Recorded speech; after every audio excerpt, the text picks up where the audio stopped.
While it hasn't appeared to have filled out substantially, I have been making good progress on my Coasterland project, but we're going to have to go to the ground level to really see what that is.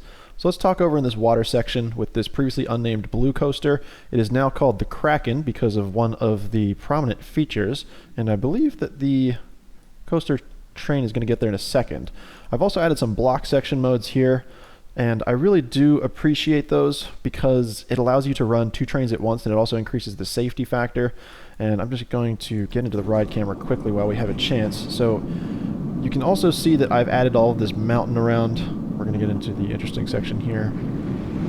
You can see that the beast rises from the ground, and it's not ideal. I would have preferred to have had more of a straight section going into that so that you had a better chance of seeing the monster as you come down this slope.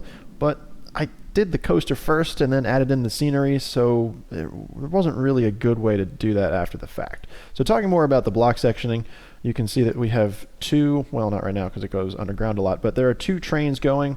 The block sectioning kind of blocks out different areas of the track so that 2 trains cannot be in one section at the same time. That makes it so that if one train fails to get up a slope or some of the brakes fail, that they won't crash into each other. The other one will be captivated wherever it is on the track. It also helps with loading, but it's a little difficult to try and get the timing right so that they don't have to stop and wait for another train to clear that section, which is just kind of a boring experience. So overall with the scenery, I'm pretty happy with how it's going. I have a lot more work to do on it though. I've been trying to add some more of these stones. It's a very slow progress, but you know, the texture doesn't really do the best job of showing off a rocky mountain. Just kind of looks like Play-Doh right now. So I'm trying to add a bunch of rocks, but that is a lot of work, so I just come back to it every once in a while. So the theme for this one obviously being, you know, a pirate ship adventure. I have created the loading and unloading station and have given it a really cool kind of modern industrial vibe. I like the way it looks. I think it works because it kind of points out towards the center of the park, whereas more of the pirate stuff is partially underground, but then kind of over in the sides. So, you know, still working on all that stuff and just trying to upgrade as we find things that work and don't work and then adjusting accordingly. So I've also kind of increased where I want the water to go. I had the Kraken kind of over here and it didn't work, so I wanted to bump him out a little bit more, and I'm actually going to try and make the water expand, I think, out to pretty much everywhere you see on the screen right now, and then cascade down to a little pool here with some nice waterfalls or features. It's not a huge drop, but it will be something at least. We need to work on this mountain as well, but I wanted to wait until I kind of filled out the paths here because it's easier to do the paths and the structures and then bring the terrain up as opposed to doing the terrain first and then trying to build while you're tunneling. So nothing's really gone on with White Dragon here. It's been a pretty good experience, although there aren't any customers, so I can't really speak for that. But the main progress that I've made, aside from deleting 2 of the coasters, which you have seen, there was something here that I was just working on for fun. Wasn't going to make it into the final cut, and then there was a hybrid steel coaster here, which was the same sort of situation. But this one here, which now doesn't have a name, I'm trying to brainstorm that, and it's going to need some scenery, I have completed. And we can take a ride on it while we talk. So it's a lot of, well, it's almost entirely built on the booster track sections, which I really like because it allows you to make the coaster kind of go quickly and keep it low so you don't have to have those really long upright chain lifts that I think are, you know, a little bit annoying. One of the problems that I have seen with this coaster though is that because it has a lot of these slower sections and the, you know, preparing for the block sections, I want to slow the train down so that if there's someone blocking the next section, it doesn't have to just slam to a halt. So there are a lot of kind of slower sections like this. It has dropped the excitement down. Now the fear is a little bit too low. You want a little bit of fear in this game to make for a good coaster, but the nausea is very, very low. So we're good on that. But this is where it starts to get into the high-speed sections. A lot of these are pre-made, like this, I think a dive loop, it might be called, into another loop. So this is like a triple threat sequence. It's going to be nice to get some more scenery in here. You can really see just how important the scenery is to a coaster, because if you're just like operating on a flat asphalt lot, the coaster can be a lot of fun, but the experience is a little bit stale. So adding some scenery in here is going to be nice. I'm going to do it pretty much all just these autumn trees that you can see over to the right, along with the Rattler. Here's another one of the slow sections, just to make sure that the cars aren't crashing into each other. And you know, my thought was that it was going to provide a nice experience. This is kind of something I would like, is to have these sections where, you know, you calm down and then you build some more excitement. But according to the science of excitement for coasters, you actually want more features back to back to back, and that provides an overall objective and subjective positive experience for the rider. So we'll try out different things. That would definitely be the better way to get better numbers, because with the slower sections you really see the excitement levels drop.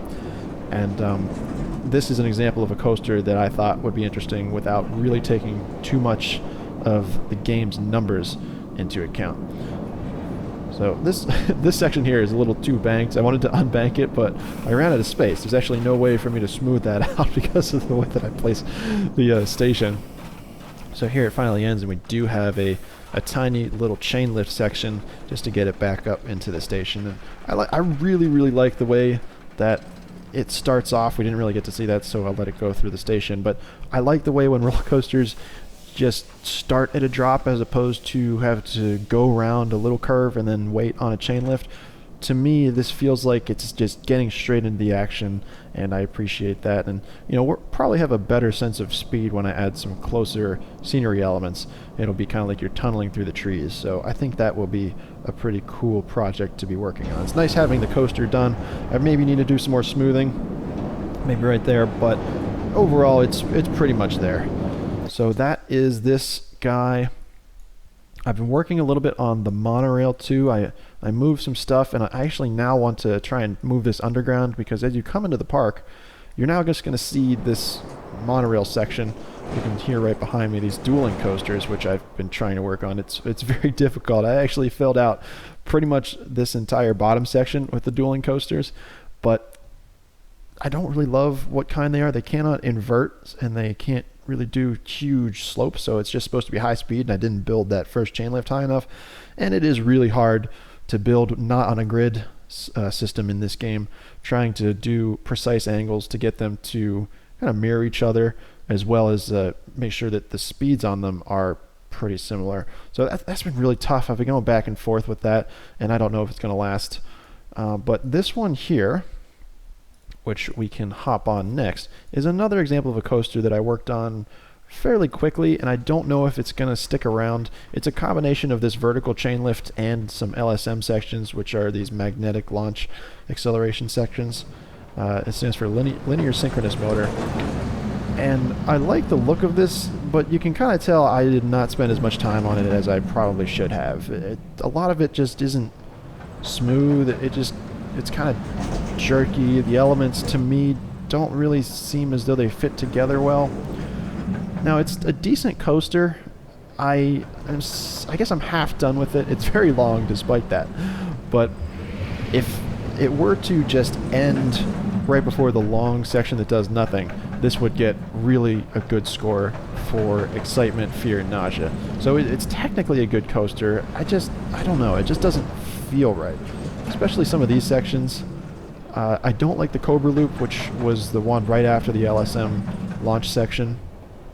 And for me to change just that Cobra Loop would mean pretty much redoing the entire coaster, because it's too difficult to link up sections of the coaster smoothly. There is an autocomplete function, but it is really not great. So you can see it is scoring pretty well on excitement and nausea. That's a 6.7. My previous best looking coaster is only at a 6.6. This guy down here, which is the one I made just before that, 5.39. So it is technically a good coaster. I just don't love the feel of it, and that might just be me at odds kind of with what the game thinks a good coaster is and what I think a good coaster would look or feel like. So what comes next? Well, I got to figure out what I'm doing with this coaster. I don't know if I want to commit to start doing some scenery or just delete it right off the bat. So maybe let me know what you guys think about this coaster in the comments if you want it to stick around. The other problem I have with this Cobra Loop right here, which is a cool feature, the problem is that there's one right here. and I don't like having these prefab sections in, because to me it just makes them all feel like they're built on a template as opposed to everyone being bespoke, which is very important to me, especially in this coaster since this is like my dream park. But we can take another ride on the Cobra Loop. I'm not sure I've ever been on one in real life. Don't know what they feel like, but it is visually quite interesting. Got to make sure that this thing's going the right speed to not produce too many Gs. Now, having said that, you know, the maximum here is 5 Gs that seem tolerable, which is generally health and safety's recommendations or regulations. And I generally don't go very high at all. So I might need to increase the intensity of these coasters to kind of get the fear up. So let me know what you guys think about this one. Do you want to see it changed? I like the coaster type, so that'll stay around.